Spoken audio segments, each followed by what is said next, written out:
Hello, everyone. Welcome to Online Seller UK podcast. My name is Prabhat, founder at Online Seller UK, and we've got another interesting topic, and that's is the challenges and opportunities for Amazon sellers in 2026 and beyond. I'm joined by Ben, who oversees Marketplace Pulse platform, and we'll be, talking 10, 15 minutes for Amazon sellers. So welcome to our podcast, Ben. Thanks, Prabhat. Great to be here. I've been a fan of Amafest for a long time. Came to the conference actually a few years ago. So yeah, big fan of all you do, and yeah, it's an honor to be here. Excellent. Thank you very much. So, uh, uh, if you could introduce yourself better and what you do for Marketplace Pulse, and we take it from there. Yeah, absolutely. Marketplace Pulse is a data analytics firm specifically focused on e-commerce marketplaces. We focus a lot on Amazon because of its size and its prominence in the market, but we also cover Walmart, Target, eBay, Etsy. We're just starting to build a lot of data around TikTok Shop as well. And we're known for our first party data. We don't just sort of report the news. We bring data driven analysis based on our own first party data a lot of the time. And so we bring a new unique angle to the market to be able to help sellers and brands navigate the challenges of marketplace selling in the current climate. Excellent. I think challenge is a good place to talk about things as well, but also when I talk with sellers, marketplace is a place to go. I think these Mm. days, isn't it? Everybody's launching new marketplaces and things like that. What are your thoughts on that? Yeah, it feels like everywhere is a marketplace now, in the UK where we are, like so many places are opening marketplaces. There's, Tesco, B&Q, everywhere's becoming a marketplace, which is, I think, a clear sign that there's a lot of demand for marketplace activity on both the seller and the buyer side. It's a good model. It's a really Amazon have proven it. It's a really good model. So it's understandable that a lot of retailers want to try and copy that model, and it's great for buyers too because it gives a lot of choice in the same place. Yeah, absolutely, absolutely. Right. So biggest challenges facing by Amazon sellers in 2026. What do you say on that? Yeah, I mean it's something we talk about quite a lot because it has got harder over recent years, and we try to analyze the data, not just sort of talk about opinions, but actually what does the data show? And the data shows it is getting harder to sell on Amazon. That comes with its positives as well, which I'm sure we'll talk about, but. The challenge is the big challenge that a lot of people will continue to talk about is the costs. The cost of selling on Amazon. Amazon continue to increase the cost of selling on the platform, and that is something that again is backed by data. We did a survey of our audience last quarter, and the most cited challenges for them, right up there was costs. It was ad spend and platform costs, platform fees. So, it's a real concern for sellers, but the bigger concern for me, the bigger challenge is not the fees, it's the fact that there's not really anywhere else to go. In the US, Amazon capture 36% of US commerce, e-commerce, sorry, and 70% of marketplace commerce.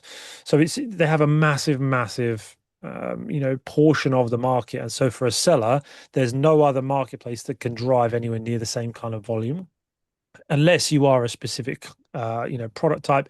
For example, TikTok, if you've got something that's wearable, goes on the body, or consumable, then that's where those products can see a lot of success.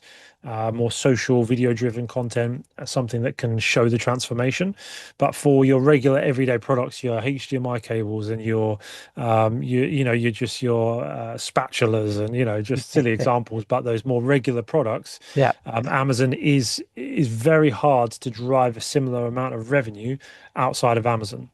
And of course, Amazon would argue that if you try and sell your product elsewhere, then you need to pay ad fees and drive an audience to those products, which is true, but there's obviously only so much that sellers can bear in terms of the platform fees. But the challenge is then finding yourself stuck. It's finding yourself dependent. Again, in our survey, it was something that was cited as a major issue, but not many of those who cited it as their main issue were trying to diversify off the platform.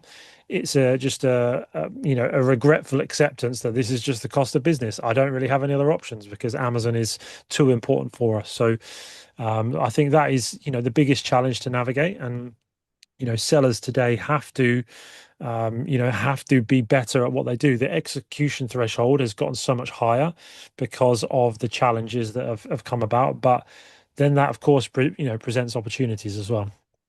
Oh, absolutely. And not many people are going as new sellers now. There are less new sellers than before, I guess. Is that true? Yeah, it's the data that we see. Yeah, so we track when sellers launch on Amazon, and the numbers are lower. Not not drastically, but last year we saw the lowest number of new launches on Amazon Mm. since we've been tracking data since 2016. So it was only slightly less than the lowest year. It's not like it's fallen off a cliff, but it is Okay. lower, and that trend is slightly down.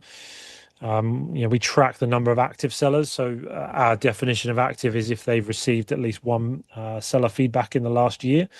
Okay. That's our sort of threshold for activity. And the number of those active sellers is declining again, not Hmm. drastically, but it is just pulling back a little bit. Whereas 2017, 2018 onwards, those numbers were continually climbing.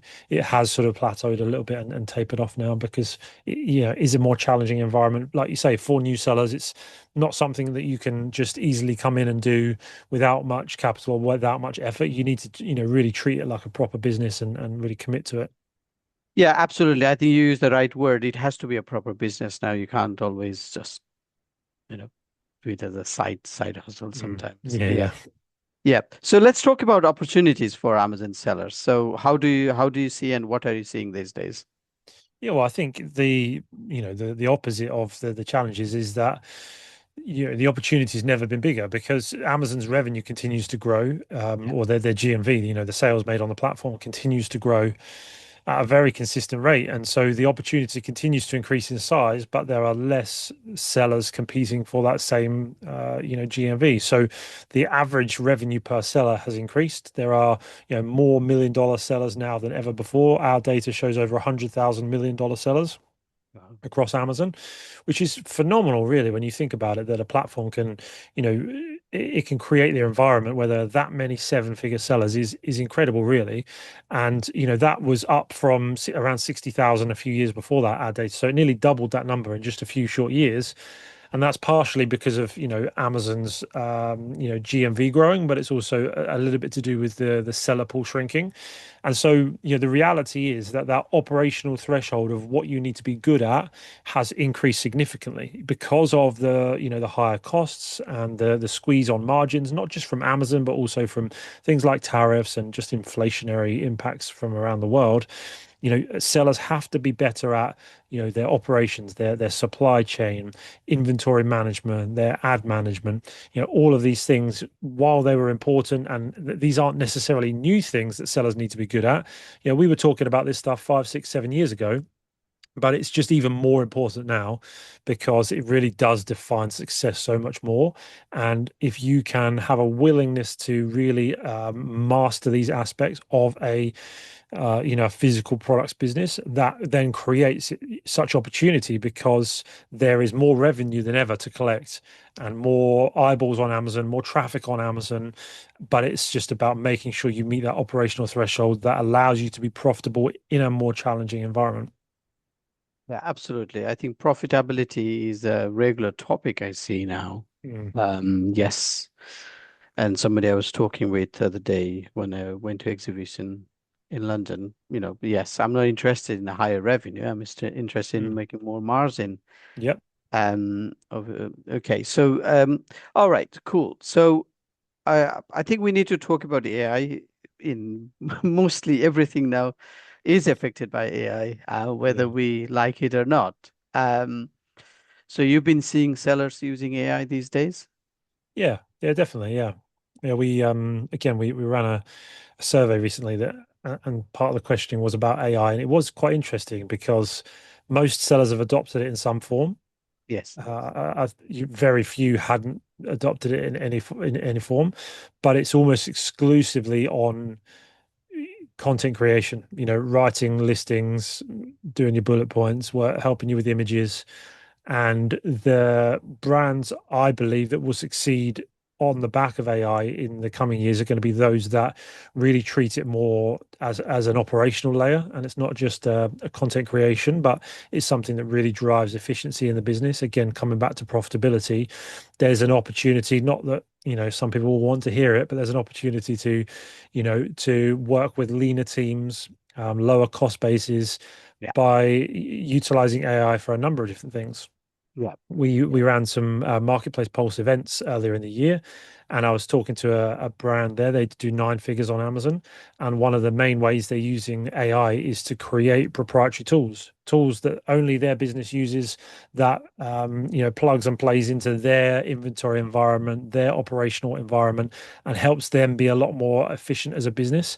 And I think that the sellers that really integrate AI into their, and I sound like, I probably sound like my nan would kind of say at the moment, but it's so amazing what you can do with AI. Like it genuinely is for someone who's, relatively technologically, I get technology and I'm relatively technical. It's even, wowing me what you can do with AI in terms of when you get the right systems plugged together Yeah. and what you can build from a technical standpoint. The technical threshold of what you need to know has dropped so much that just normal everyday people can build things that are significantly helpful in day-to-day business. It's not just your edge cases like Amazon listing optimization. Just the everyday running of your business can become so much more efficient if you really learn how to adopt AI. So I think, from the conversations we're having and the data we're seeing, that's where the separation and the advantage is going to be gained. Absolutely. I think it's something, it's a lot of things to, I think, discover or uncover with Mm. AI, I think. For sure. Yeah, so it's interesting. Right. So we are towards the end of our podcast. So is there anything else you want to add, Ben? No, I think those are the main things. Just encourage sellers. Obviously, a lot of the time we talk about the challenges because it's a mature environment, but with that maturity, it does come opportunity. It's back in the Wild West days of Amazon. Some people say, "Oh, I wish I'd done more back then," or I wish I'd sold in 2013 when there was no competition or whatever. But also back then, it was a much smaller market, and it was Yeah. much more dangerous to sell on Amazon, much more risky. Like it's safer, it's more predictable, it's such a bigger market. So yes, there are challenges, but it is still one of the most incredible places to sell. And if you approach it right and get your operations in order, treat it like a real business, and invest in it, then there's no better place to sell. Still, I don't think on the planet. Yeah, absolutely. Within 48 hours of getting the product listed and selling, which other platform can do it? Absolutely. So no, it's good. All right. Thank you, Ben, for your time today. It's nice to talk to you. Ben will be with us at AmmoFest UK on 16th of October. If you want to, well, you must come around to see him actually, because Ben will share a lot of knowledge with marketplace, especially with Amazon. So yeah, thank you again, Ben, for your time, and I'll speak to you soon. All the best for Thanks, now. Prabhat. Thank you. All the best. Bye, bye, bye.